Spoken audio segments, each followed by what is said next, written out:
Welcome to this webcast. My name is Jan Bakkers. I'm Vice President of the Integrated Assessment Society. This webcast is about 8 grand challenges in the modeling of socio-environment systems, and it is the first of a series of webcasts. This series is inspired by an article reviewing those grand challenges, and we will start in a few minutes with a talk by Sondas El-Sawa, who is the first author of that article. Sondas El-Sawa is an associate professor in the School of Engineering and Information Technology at the University of New South Wales. She leads the modeling and simulation effort in the Capability Systems Center over there. And she is also editor of the journal Environmental Modeling and Software. She has published over 90 journal articles, and her research and leadership have been recognized with 8 awards and fellowships. And then the 3 panelists. Jill Jaeger is independent scholar and is based in Vienna. And among many roles, she was Deputy Director of IASA, the International Institute for Applied Systems Analysis, and has also been Executive Director of the Human Dimensions Program of Global Environmental Change. And nowadays you would encounter Jill in research projects focusing on integrated sustainability assessment and sustainability science. And I remember her, among other things, speaking of her experiences in the Oceans Outlook. Then John Robertson is nowadays at the University of Toronto, plus a handful of positions elsewhere. And John always applies his creativity to intersections of all sorts of exciting themes, and to places where themes meet and stakeholders meet. The urban environment, for example. And thirdly, Detlev van Vuren is a colleague of mine at PBL in the Netherlands. And in addition, and I know he likes that too, he is a professor at Utrecht University. Detlev has been active in about any global assessment that you can name. At PBL, he leads the image modeling team, actually a family of models. And Sondas told me that Detlev is among the few people worldwide that are listed as mostly cited researchers in 3 different disciplines. Now I will share my screen and run the pre-recorded overview presentation by Sondas.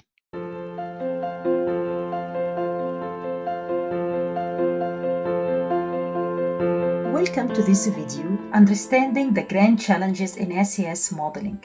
I'm Sondas El-Sawa, an Associate Professor at University of New South Wales, Canberra. My work focuses on advancing the science and practice of systems thinking and systems modeling, and especially their applications in socio-environmental technological systems. This tutorial is based on an article published in 2020 by myself and colleagues in the Journal of Socio-Environmental Systems Modeling. It discusses what we consider the key challenges of modeling these complex systems, along with past and current efforts to overcome them. We organize these into 8 major categories, each of which I will explain briefly. These span issues associated with building teams, use of data, dealing with uncertainty, influencing policy, and more. The first challenge addresses the team issue. Because modeling SAS systems is best done with interdisciplinary and transdisciplinary teams, the first challenge can be significant. Namely, negotiating differences in individual values and perspectives among team members, as well as bridging epistemologies that differ among disciplines. Modeling SAS problems is particularly vexing because SAS problems fall into a class called wicked problems. This means there is no one way to view a SAS problem. What is one person's solution may be another person's problem. Further, how people conceptualize an SAS associated with a problem can be quite different. Some see certain social dynamics as critical to model construction, while others may overlook those or view them as less important than biophysical dynamics.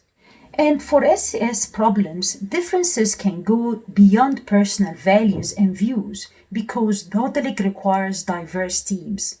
Scholars from different disciplinary fields and often even stakeholders are part of the modeling team. They typically are different in their own disciplinary language, where a word used in one discipline can mean something entirely different to another disciplinary scholar. And perhaps even more daunting is that scholars often come with divergent theoretical and methodological lenses that may be hard for people outside their field to grasp or even to accept. Grand Challenge 2 is related to how uncertainty is treated when modeling SES. In the modeling literature, the main sources of uncertainty are often attributed to data, model structure, and model parameters. But we know that this is a very partial view of uncertainty. Uncertainty sources extend beyond these model-only sources and pertain to every modeling choice, activity, and product, intermediate and final, generated throughout the modeling process. If you think about every decision you make throughout the modeling process, starting with how you scope the problem, to who you involve in the problem framing, to the data sets you choose to include in understanding the problem, every choice along every step has an uncertainty attached to it. Sometimes we are aware of these uncertainties and their implications, and many other times we are not fully understanding how these uncertainties play out. While uncertainty cannot be avoided, it needs to be recognized, understood, and treated accordingly. And decisions made during the modeling process are not independent and cannot be simply treated in isolation. So this requires integrated treatment of uncertainty. And you look at both qualitative and quantitative sources of uncertainty in a holistic way. These include uncertainty associated with data, parameters, model structures, and all other choices. However, we are challenged in two ways. First, there has been limited adoption of integrated uncertainty assessment in practice. This may be attributed to insufficient practical guidelines for linking theory and practice with common and contextualized lessons around best approaches in how to incorporate uncertainty assessments. Second, there has been limited communication of uncertainty to decision makers. Although communication with decision makers and stakeholders about modeling uncertainty is a high priority, it remains a daunting task in SES modeling. Often, the metrics presented to decision makers are too complex and difficult to interpret in user-relevant ways.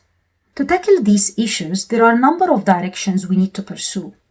These range from moving beyond traditional quantitative methods to methods that are more integrative, to capturing our assumptions and informing uncertainty analysis using new techniques. The third challenge is related to integrating qualitative and quantitative data, which is almost always required. As we mentioned earlier and emphasized, SES modeling brings together multiple disciplines, which may have different views even about what constitutes acceptable data. For example, narratives versus numbers. Some members will bring extensive qualitative information to the table, often social. Others may view qualitative data as unacceptable. The team has to learn to accept and respect different perspectives and scholarly traditions that team members bring to the project. This brings at least two challenges to the team. First, during the modeling process, the team will be exposed to a large amount of information, whether qualitative or quantitative, and they must determine the right balance between qualitative and quantitative data collection and model building. For certain studies, narratives and qualitative assessments are better, and for others, detailed quantitative assessments may be important. This choice is determined by a number of factors, such as nature of the questions, the stakeholders, their needs and preferences. Some stakeholders may discount the value of the model if it doesn't show quantitative data. There is also the pragmatic aspects around time and resources. The second issue is related to integrating two forms of information requires implementing what we called mixed methods approach. This helps However, we still don't have the guidance, standards, tools, and methods for integrating data from diverse sources. Moving forward to tackle these issues, we need to explore alternative designs for integrating data. For example, parallel versus sequential designs use different approaches for comparing information from stakeholder interviews with results that are produced by the model. Additionally, modeling teams need to adopt methods for establishing common ontologies to couple models, tools, and data from different disciplines. This is called semantic mediation, and there is a great deal of information that teams can use to inform this process. The fourth challenge is focused on how to deal with the issues of scale mismatches. Socio-environmental systems operate across a variety of scales, spatial, temporal, and organizational scales, and dealing with scales in SAS modeling is still a vexing challenge. Modeling teams are typically faced with the problem of how to link variables and processes that operate over very slow time scales with those that are much more dynamic. The same problem exists in how to link processes at global scales with those at regional scales. Representing and matching scales is not easy. Up-down scaling is used in ecological modeling and can include interpolation, use of spatial statistics, scale transition theory, or approximation by analytical modeling. However, such approaches are not widely used with social data and may not even be amenable. Additionally, different levels of knowledge and data about the social and the environmental subsystems exist at various scales. Environmental data may have a long history of observation, often enabled by automatic sensors delivering high-resolution data. Yet, high-resolution social data usually represent a single time interval such as a survey or a post on social media, since social panel data is expensive to collect and may be hindered by privacy issues. Ultimately, data availability drives what is to be represented in a social or environmental submodel and at what scale. Much like there are ways to compare methods for integrating data, there are methods for evaluating choices related to scale. In 2013, Qualitative presented a range of methods and how they could be used throughout the socio-ecological assessment process. Yet, we still need studies focused on the evaluation and comparison of different methodological choices related to scaling. And development of resources must be combined with readily available and user-friendly guides. Others are trying to develop multiple models at different scales and then somehow integrate them. This is called multi-scale modeling. And while it is well developed in many fields, such as material science, this is still in its infancy for SAS modeling. Because socio-environmental systems are complex and nonlinear systems, fundamental changes in the behavior and/or structure of these systems, also called systemic changes, can happen. The challenge is that capturing and representing these in SAS models remain a vexing issue for modelers. This relates to two broad issues. First, we lack sufficient data on the basic processes that cause these shifts in social systems. Longitudinal socioeconomic and ethnographic data are not consistently measured over time and between cases. We know much more about this for natural systems, where, for example, dramatic shifts in aquatic ecosystems have been well studied. While much natural science data are compiled into open access datasets, there are barriers for doing this with socioeconomic data, including privacy concerns, the cost or effort of data collection, or inconsistency in measurements of the same phenomena and variables. The second issue relates to the fact that currently methods for modeling systemic changes are limited. The basic structure and feedbacks in models are affected by systemic changes, yet our current methods do not allow for changing these. The components of the system and the rules or equations for interactions are predefined. I would like to mention two promising directions for moving forward. By now you can guess the first. We need much more research and data to understand social systems and their dynamics. Social science research has been vastly underfunded. The second direction is that we need advances in approaches for reasoning and modeling systemic changes. Gary Polhill and colleagues discussed this in more depth in a paper they published in Environmental Modeling and Software. The next grand challenge deals with how to integrate the human dimension into SES models. As we discussed in our Grand Challenges paper, there are mainly 6 approaches for doing this. They differ along multiple dimensions, including the way they incorporate feedback, the heterogeneity of social decisions, and data intensity. One reason this integration has been challenging is, once again, lack of funding is a serious problem for social science researchers. This means insufficient data and insufficient resources for supporting collaborations with environmental scientists. Another part of this challenge is that it is difficult to represent the actual decision-making process in models.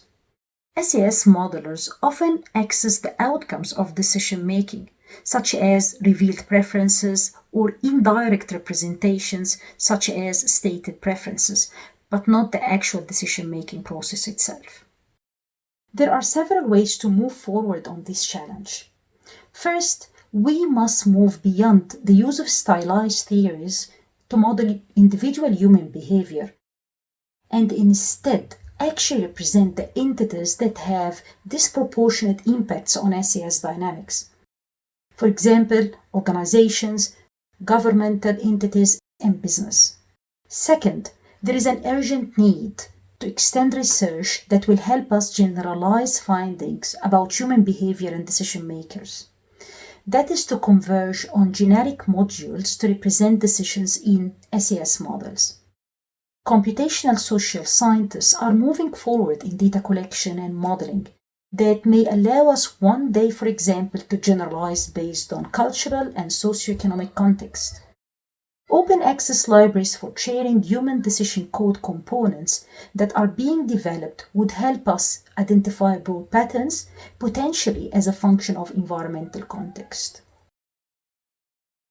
This brings us to challenge 7, namely, a low uptake of SES models in policy design and implementation is a major concern. There is a gap between model development and the actual use of models to support collaborative decision-making. There are 2 major issues. First, the empirical evidence that SES modeling has an impact on decision-making is still limited. Sometimes we use participatory modeling approaches to engage decision makers in the modeling process, assuming that this will lead to learning and greater likelihood of an impact on decisions. Can we verify this? Even if it does have an impact, we must cope with scaling up beyond in-person interaction to include a broader representation of systems, knowledge, and values. There are paths forward, however. For example, while there are many methods and approaches for designing a participatory modeling process, as exemplified in this typology, efforts are underway to develop general guidelines for selecting among them, to ensure for the inclusion of cultural differences in stakeholder engagement. Second, efforts are also underway to elucidate where models and other decision support tools and sources of evidence fit within the political spectrum. Finally, we are on Grand Challenge 8. This is focused on the growing availability of data, new technologies, and computational infrastructure for collecting, archiving, and sharing information. Today, we can not only track human movements and communication, but synthesize diverse sources of heterogeneous data to provide insights into people's decisions and preferences. Far more is known about all of us than what we realize. Whereas all these technologies offer great opportunities for SES modeling, they also bring their own challenges. First, the flip side of the ability to capture individual data is the inevitable privacy issues such as breaches and risks. For example, many social and medical scientists were shocked to discover that machine learning methods can partially or completely de-identify individual subjects from data that was believed to have been de-identified sufficiently to be safe for public release. Second, there are more limitations with the new forms of data than people assume. For example, modeling tools, especially those that are data intensive, can easily become too obscure to be useful in an open and transparent deliberative decision-making process. Additionally, social media and mobile phone signals can provide data on locations and movements of millions of people, but not generally constitute a representative sample of the population. This brings us back to where we started, reflecting on the many challenges. While all what I have covered may seem daunting, remember that for each challenge there are ways to move forward, and more than what I have managed to mention. If we continue to grow the community of SAS modelers and bring more educational resources to students, as well as those new to SAS modeling, advances will accelerate. Additionally, increasingly engaging decision makers in participatory modeling will increase their awareness of the need for more social data and, more generally, the need for resources to support SAS modeling.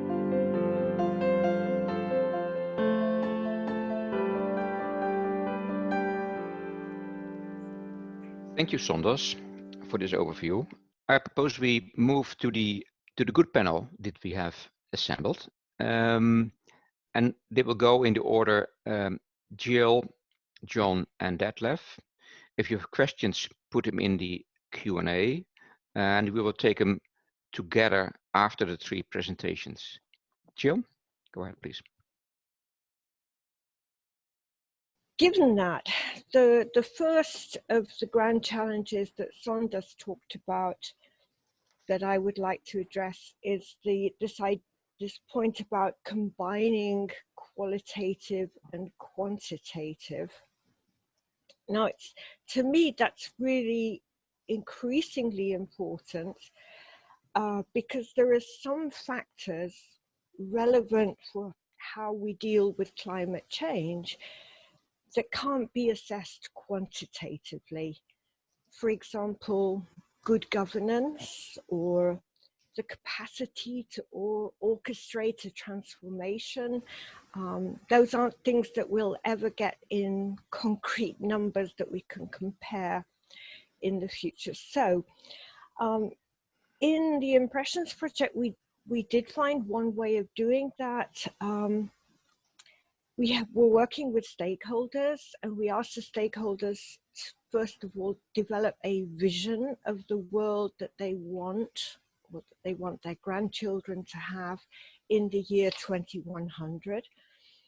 And then for different climate and socioeconomic scenarios, they develop pathways to achieve that vision. The big question was, did those pathways that they had developed actually achieve the vision that they had for the future? Some of that, it's possible to assess quantitatively using modeling. For example, vulnerability to water stress or nitrate pollution. Those are things that you can assess. You can see what the situation is now, you can see what the vision was, and you can see whether your pathways get there using the modeling. But there are other things in the stakeholder vision for 2100 that you cannot assess using modeling and quantitative. For example, the distribution of wealth or the level of sustainability oriented governance or things like that. So those had to be assessed qualitatively, but we wanted to be able to bring everything together and have sort of a full assessment of how much the vision was achieved, both quantitatively and qualitatively. So the method that we developed actually, in order to to look at these vulnerabilities, but also at the capacities to adapt and to transform, was based on using the 5 capitals: natural, social, human, financial, and manufactured capital, which we could use both in the qualitative and in the modeling to have a similar basis for the assessment of the quantitative side and the qualitative side. The second challenge that I think is perhaps the most important one is one on capturing systemic changes in SES. I think if we don't look at these systemic changes, we can't begin to understand the trade-offs and the co-benefits of action or the capacities that we need for system change. The paper includes reference to this and mentions both agent-based models and narratives about possible futures. We did work in the Impressions project with agent-based modeling, integrated assessment modeling using an agent-based model. And that was certainly a very fruitful way of capturing some of the systemic changes and some of the tipping points that you can find. We also tried to look more at the positive tipping points in the social system, something that Sonders was also talking about before, these tipping points within the social system. And that was with the one way that we were able to do that was also using that vision of the future that the stakeholders have created. And last but not least, we used wildcards to stimulate our stakeholders to think about the systemic effects of a wildcard. A wildcard being something like a pandemic or a large-scale volcanic eruption. So there can be natural causes of them and social causes. But what it showed importantly was that this was the kind of discussion that we needed if we wanted to increase the awareness among the stakeholders about the potential vulnerabilities of the system. The third one is probably not surprising for me, for those who know me, integrating the human dimension. A lot of my work in previous years focused on human dimensions program. Sonders introduced this also in terms of the process of decision making in models. I think that's been a big challenge in integrated assessment modeling because they generally assume that there's one actor. And indeed, in the Impressions project, a lot of the modeling was also on that assumption that there's one rational actor making the decisions, the exception being the agent-based modeling. But I think a further solution is simply that we have to always embed this modeling in a stakeholder process, in a participatory process, so that you can stimulate the thinking about the decision-making process by people looking at the results of the model and discussing them together with the modelers. We found, for example, looking at a process of assessing robustness against of current policy measures, not even of future policy measures, assessing a robustness in the face of different socioeconomic and climate scenarios was an extremely fruitful way of bringing in that human dimension to our assessment process as a whole. And finally, I'd like to just mention the challenge of emerging ethical issues. Sanders mentioned this in terms of the data and the big data and the privacy concerns. But we've known for many years that climate change itself raises huge ethical issues, and they've played a role in the negotiations of climate treaties. So what ethical issues do our SES modeling results raise? And again, I think the only way to tackle this challenge is using the models within a participatory process. And perhaps as a solution, one of or two of the colleagues that we had in the Impressions project, Marco Grasso and David Tabara, they introduced a moral compass, which was to provide guidance on the ethical issues that the model results could be raising.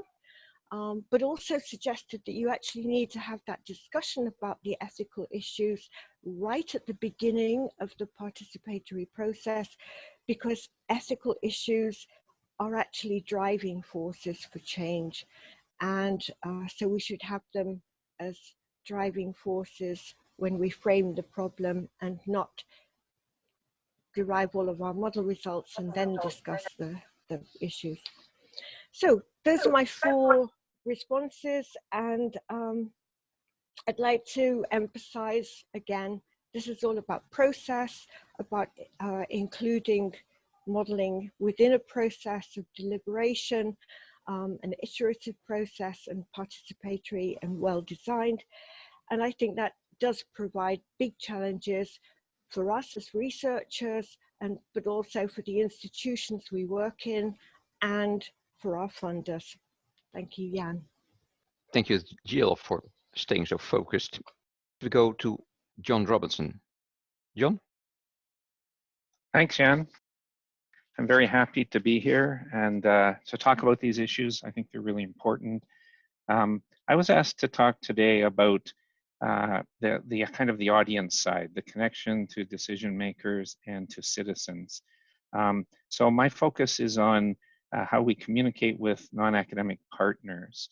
And it turns out there's quite a rich theoretical and conceptual and philosophical literature on this that implies pretty substantial changes in the way we think about what research is and how we can engage in respectful partnerships with non-academics of various kinds. So I think what I'm going to say connects to obviously challenge number 7, but in fact all of the others and several of the ones that Jill has just mentioned.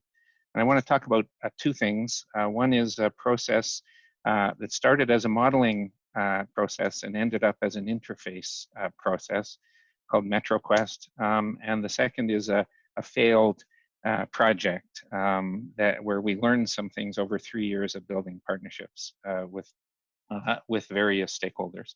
So MetroQuest, to start with, MetroQuest started as a modeling system called Quest, which at the time stood for Quasi-Understandable Ecosystem Scenario Tool. And we were trying to turn it into a quite useful ecosystem scenario tool. So keep the acronym and change the words was the goal. And I worked on this for a number of years with 2 graduate students, Mike Walsh and Dave Biggs.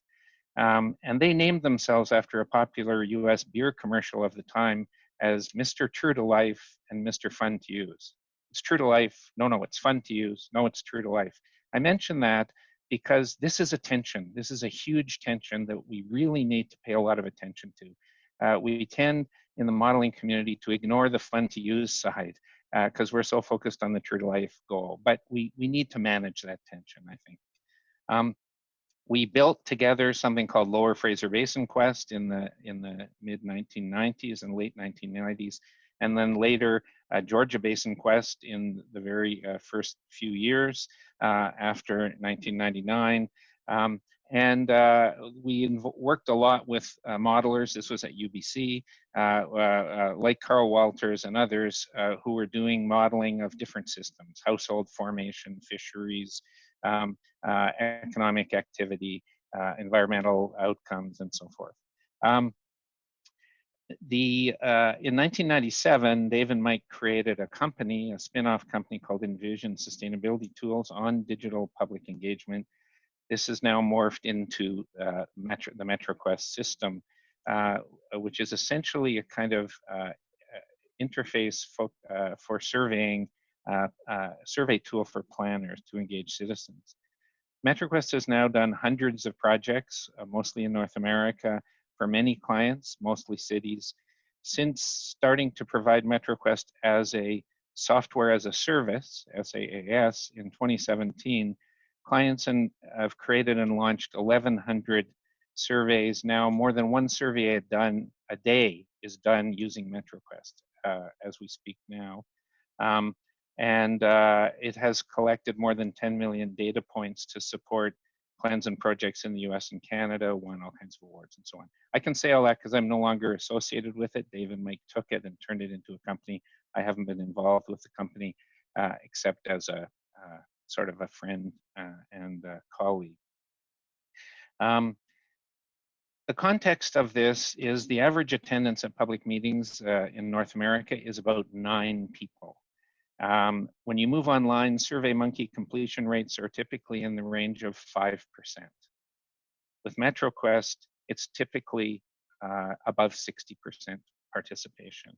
Many projects involve more than 10,000 participants.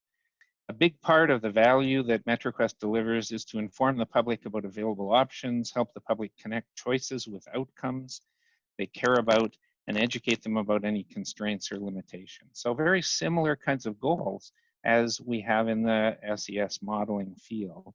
The magic of MetroQuest, if there's magic, is that it does this in a way that's dovetailed into a survey, so the public input that emerges is trustworthy and meaningful. And I think this is really important too. We have to think, as Jill said, about the decision-making context. We started with this concept we called interface-driven modeling, IFSD. We noticed that the usual approach was for modelers to build models and then say, well, this is important and we've done great work, so let's add an interface so we can communicate this out to decision makers or the public or anyone else who's interested. And we noted that this often failed to engage very many people outside the pretty small community of modelers themselves. With some notable exceptions, a lot of the work was not reaching beyond the academic community. And when we started, the original Lower Fraser Basin Quest had 16 submodels in all kinds of different areas, demography and resource consumption and so on. But what we did is started with the interface. So we said, what questions matter to people? And then what kind of interface would actually answer the questions they care about, not the questions we think they should care about, the questions they actually care about. And then what kind of models would support those interfaces? There's an interesting tension here between the drive to understand systems better through modeling, a very important drive, and the ability to really engage people about questions they care about. So we took that approach. We concluded that the interface had to be qualitative. No numbers in the interface, purely qualitative. We had time and time again, we'd go to meetings and people's eyes would glaze over in about 10 seconds when you started showing charts and tables. So purely qualitative interface. Crucial importance of story and narratives. Telling stories is how we communicate to each other. So everybody is sophisticated in storyland. They're quite narratively sophisticated and not necessarily quantitatively sophisticated. In terms of scale, the physical scale, we learned that Lower Fraser Basin, which was an area around Vancouver, and Georgia Basin, an even bigger sort of ecologically defined region, was too big. People were not engaging. They weren't interested in something at that scale. MetroQuest now focuses on urban and neighborhood scales. Those are scales that people can really identify with. The temporal scale, we chose 40 years because that allowed turnover of capital stock, long-lived capital stock. That was a modeling reason. But it turns out people will identify with 40 years. It's kind of the working life of their kids, if they have kids, or their working life if they're young and starting out. But it's about the outer limit. most of MetroQuest's work now is focusing on planning, long-range planning projects which look out 20 to 25 years, and that's an even easier time frame to engage people on. But the focus is immediate decisions that relate to those long-term consequences. From a functional scale point of view, the focus is not on individual decisions, but on collective decisions, which are actually usually quite a bit more important than individual consumption decisions. So it's not about individual behavior choice. MetroQuest actually connects collective choices to individual preferences and values. So that's where the individual comes in. In terms of audience scale, as I said, many projects have over 10,000 citizens involved. And if you want to get decision makers involved, get 10,000 citizens involved. It becomes politically salient when you get to a certain scale of community engagement. Chicago MetroQuest had over 25,000 citizens of Chicago involved. There's a critical scale issue, the scale of engagement, if you like, the duration of the engagement. When you're online especially, you can't wait for models to run. You can't wait for long processes to unfold. You can't spend hours or even minutes running scenarios. An early breakthrough in the work came when we pre-ran everything. So the outcomes are instantaneous. As soon as you move the slider or you make a choice, you see the consequence. There is no delay. In other words, we need to find ways of engaging people in very brief intervals. And that's a huge challenge. That's back to the fun to use, true to life tension. So that's MetroQuest. I wanted to just say a few words about Future Talks, our failed project. That project was intended to engage 100,000 residents of Toronto in thinking about the future of the city and what kind of city they wanted, using modeling as well as engagement processes, using MetroQuest. The only other thing I want to say about that is we learned a lot about what's sometimes called transdisciplinary co-production of knowledge or co-creation, co-implementation, co-design, all the co's that are all the rage these days. They're hard to do because we are not trained as academics in this kind of research. We're trained in extractive research, which uses society as a source of data rather than as a partner in the actual research itself. So I think that's a really interesting area to develop. So finally, in conclusions, we're able now to go to scale in terms of community engagement. And I think we should be doing that, politically engaging politically salient numbers of citizens in our processes. The crucial importance of the interface is what I've been trying to emphasize. We can't focus only on the models. We need to put as much effort into the interface question. This requires an emphasis on qualitative design and narrativity. And I want to say just one word about choice. Uncertainty is not just about data, it's not just about confidence, the two ways it's usually measured. Uncertainty in the world or uncertainty in the head of the researchers. There's a third kind of uncertainty that has to do with volition and intentionality. Complex socio-technical systems are characterized by volition and intentionality, and that means that there's uncertainty that is about self-fulfilling and self-altering prophecies, for example, which is irreducible, cannot be avoided. So a very strong focus on choice and consequence is a result. Thank you, John.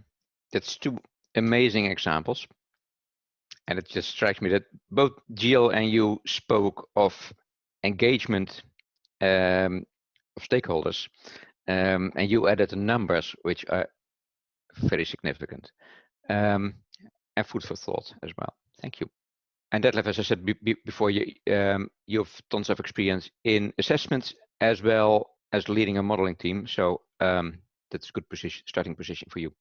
Thank you, Jan. Yeah, so I will speak more from a perspective of somebody working on or leading a modeling team.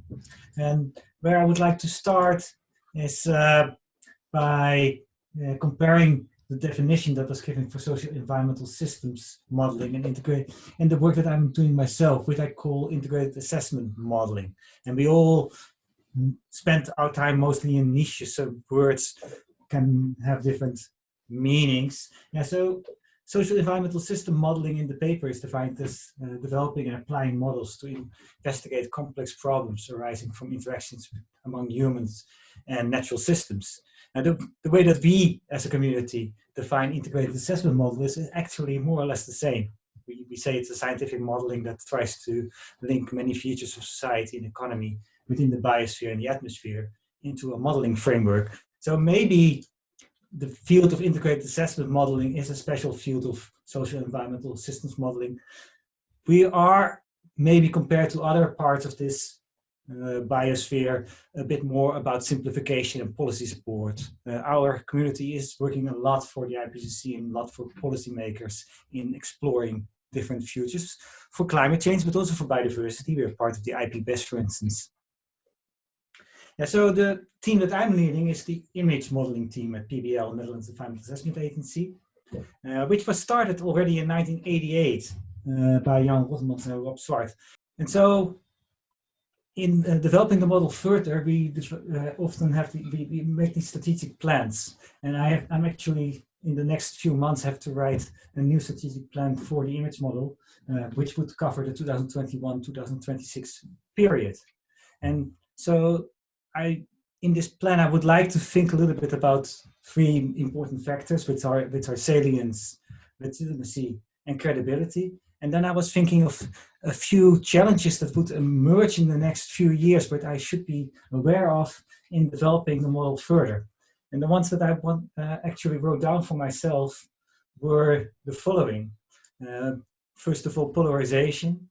Then secondly, the move in the policy cycles for both climate change and biodiversity away from awareness raising and much more focus on solution. So starting with this issue of focus much more on solutions. So for years, especially for climate and biodiversity, we have been trying to show how important these topics are, but that's accepted by now. And the focus is much more, how can we possibly solve these?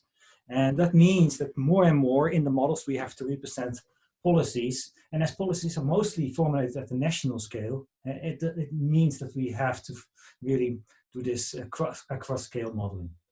It also means that we have to talk about feasibility, about actors that are potentially involved in these policies and could decide to implement them, which means that somehow we have to, more than before, make sure that social sciences are integrated into some of the thinking that we're doing, for instance, in the scenario assumptions. Ethical aspects will play a major role. Policies will have impacts, they're not neutral, and for instance, equity dimensions will be increasingly important. It's also related to possibly two major ways of looking at environmental problems, and certainly about climate change. And there's certainly a group of people that sees climate change mostly as an environmental problem, where there could be technology solutions to try and solve it. There's also clearly a group that would define climate change mostly as in a development context, where it's simply the way that we have organized our democracy and market systems that are the major cause, where you would be looking at a completely different set of solutions. And somehow, in our modeling, we have to speak to the different communities as well.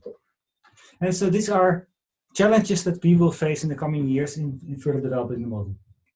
The second thing is that increasing emphasis on integration. Even if you would be focused on climate, clearly in the new IPCC document, you will see that IPCC places climate in a larger SDG agenda and a larger agenda of sustainable development, as this will be motivating for many people, maybe more than climate change itself. And if you are focused on an SDG agenda, it does mean that you have to relate the different issues. And so more than even before, which was already the start of the integrated system models as image, we have to see how we can relate environmental problems to development problems, to access to food, access to water, access to energy, and try to model the SDG agenda. Also, you can already see that, for instance, the IPBES, the IPCC, the Global Resources Outlook, there are currently separate documents that are being published, but more and more these communities are coming to together and trying to actually see how these different assessments can be connected, and we would like to speak to that as well. The fourth topic is the topic of acceleration. And the rapid development of policies, we see more and more forced to even faster update our scenarios, and otherwise getting critiqued that our work is outdated. And that will be very challenging for a team that is used to focus on research and on policy advice. And so somehow we have to start learning how to potentially do more marginal updates of our work, where we update certain parts, but maybe not everything at the same time. And to see how we can move into a mode where we can produce new scenarios maybe every single year. And to stay topical, to stay relevant. And so this acceleration is a big challenge as well for researchers, teams like ours. Then the fourth topic is polarization. Clearly, polarization plays a major role in our societies these days, which means that something that was already the case in the past, that there is no neutral science, everything is related to values, is getting more important as well. And so in our work, we have to realize that, explore different solutions, look at not only at, for instance, bioenergy and CCS, but also clearly look at lifestyle, look at maybe also nuclear power as a solution strategy, and clearly explicitly indicate why certain strategies have certain consequences. Be transparent, make sure that there's open access to model code, there's open access to data, and also be prepared for dialogue that people would like to engage with you. Now, the final challenge for us is data, and moving more into policy orientation will mean that we also have to move to more detail. And then we do see that there's a lack of detailed data. And I somehow hope to move with the community to a situation where there is much more data sharing among the different modeling teams. So these were the 5 challenges that I would see for my own team being really important in the next 5 years to be looking into. And interestingly, several of these connect directly to the challenges that were already outlined, the more general challenges that were outlined in the first presentation. And so probably quite an important agenda. This is what I wanted to share with you. Thank you, Detlef. Thank you for bringing this back to managing a model, family of models, and thinking where it needs to be strengthened. I want to use this privilege of asking one question myself, and that's a question to Jill, actually.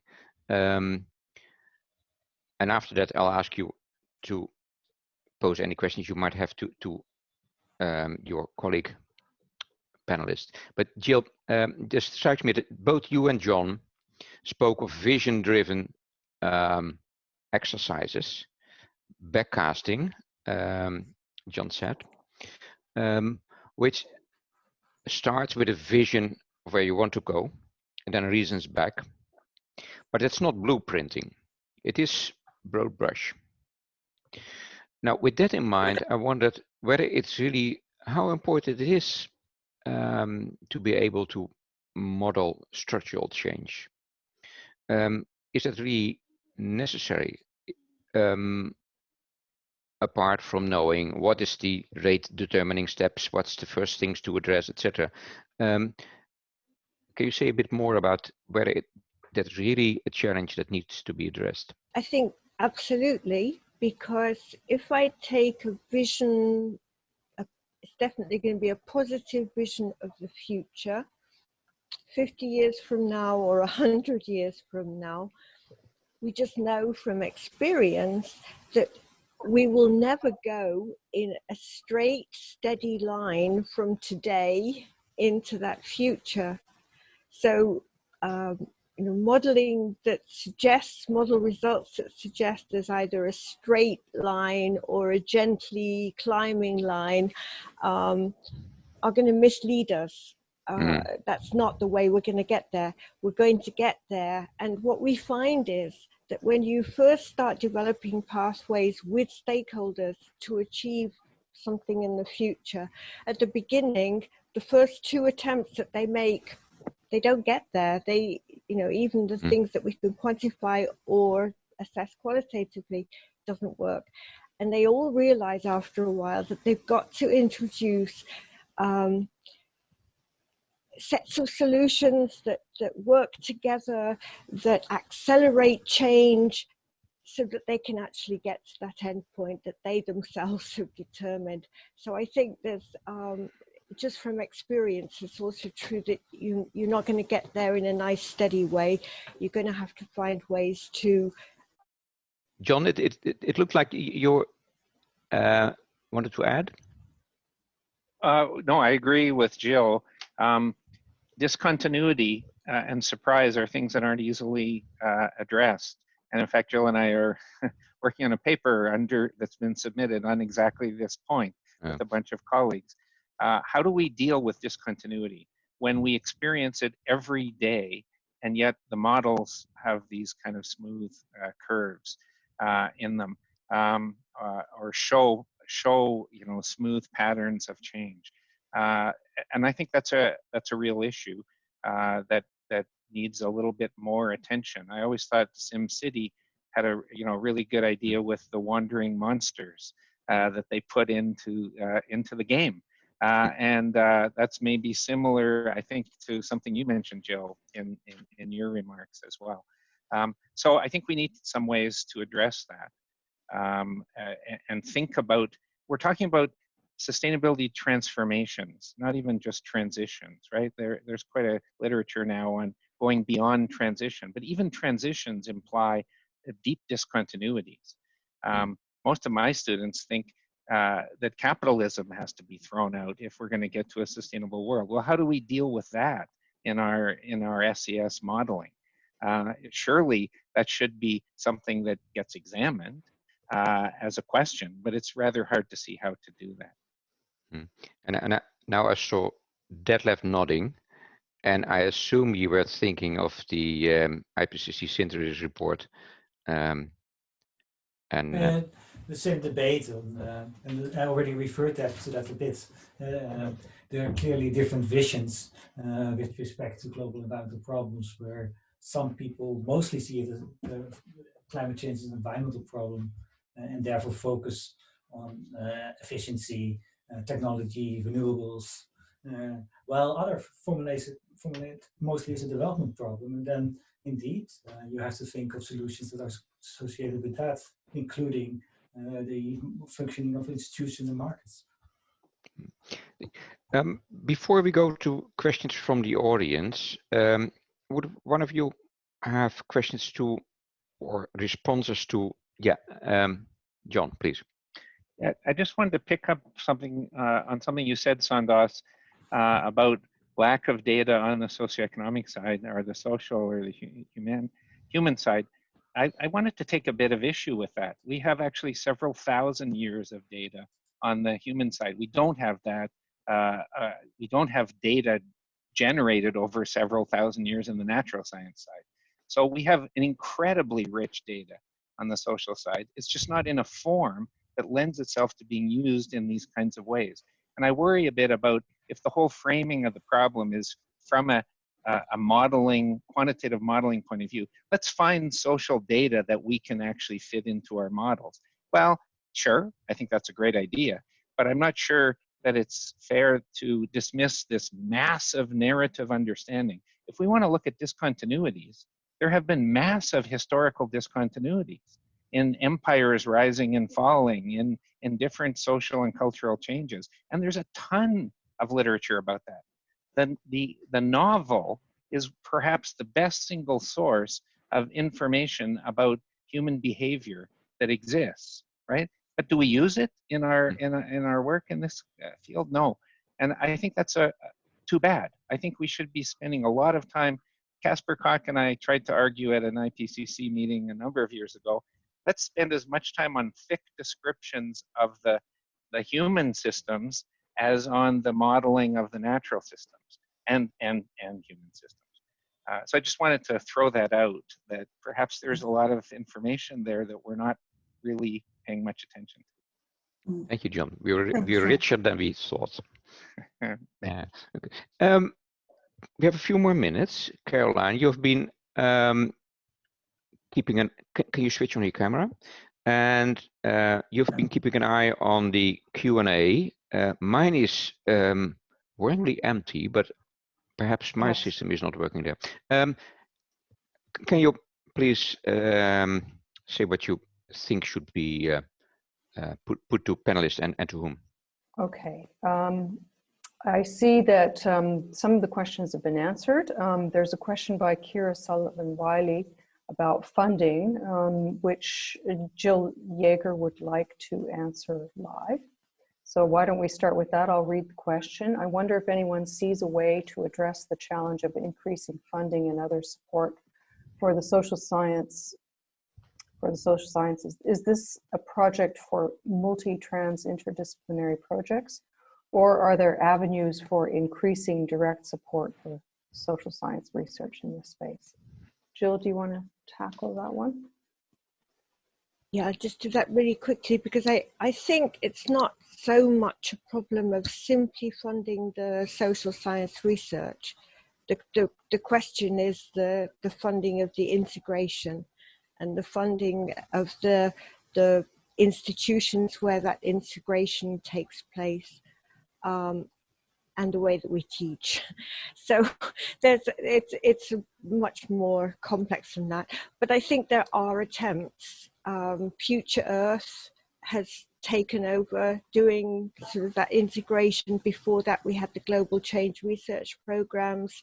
So there are ways of tackling it. But I wouldn't just think about funding for social sciences. Thank you very much, Jill. Hope that helps. Then there's a question also for you, Jill, so you can just keep your microphone on. Is it the case that for some of the qualitative factors, even if we don't have good quantitative measurements for things like government or human responses, that we could still model some of these social factors along a gradient continuum, and then conduct a model selection process examining the outcome across that continuum? Government response, i.e. government response versus no response. In what cases is that simply not possible? So this follows on well from our discussion we had a couple of minutes ago. Yeah, so again, try and do a quick one. Yes, it is possible. I've seen it done. It relates to what I mentioned when I was talking, which was about using the capitals so that you can use those on a continuum. You can look how much human capital have I got, little, medium, high, how much social capital have I got, and those are the determinants of governance capacity, for example. So there are ways, and you can start putting those levels of capital into the models in order to be able to make this kind of qualitative high, medium, low assessment of things like governance or other social factors. And you can use manufactured capital, social capital, things like that. So there are attempts at doing that, and I think it's early days, but it seems to be one way of kind of making a switch between being purely quantitative and purely qualitative, and also bringing in the human dimension. I spotted a question that's perhaps best addressed by Detlef, and then with his university hat on. It's anonymous, and it asks, how does a disciplinary researcher become trained in SES modeling? And I guess you could also say that from integrated assessment modeling. I would have my own answer. Let's see if you think the same. I think on the research side there are a lot of promising developments. At least I can talk from the European side here. But at my own university, Utrecht University, we have now master courses in sustainable development, for instance, which are very interdisciplinary. And so I think there's at least in my university, quite some focus on interdisciplinary topics, and most of the universities in the Netherlands do have similar master programs at the moment as well. Not necessarily specifically on modeling. So there wouldn't be an integrated assessment modeling master, for instance. I think it might be interesting to think of something that wouldn't go in that direction, and that could be a cooperation of different universities, for instance. But I think that is very promising. To come maybe one step back to what Jill also said on the funding side, and there I think that things are still quite complicated. And the reason is that most of the funding programs are either natural sciences or social sciences. And I literally, if I put in a proposal in the Netherlands, I have to ask for funding in natural sciences. And then I'm competing against chemists or in Europe, I have to put my proposals on social sciences, actually. Also there, I'm competing with disciplinary social science studies. And yeah, that makes life a bit harder. And there it would be really good if there would also be more integrated programs. Thank you. Thank you all for your attendance. Thank the panelists for the contributions. Good night or have a good day. Bye.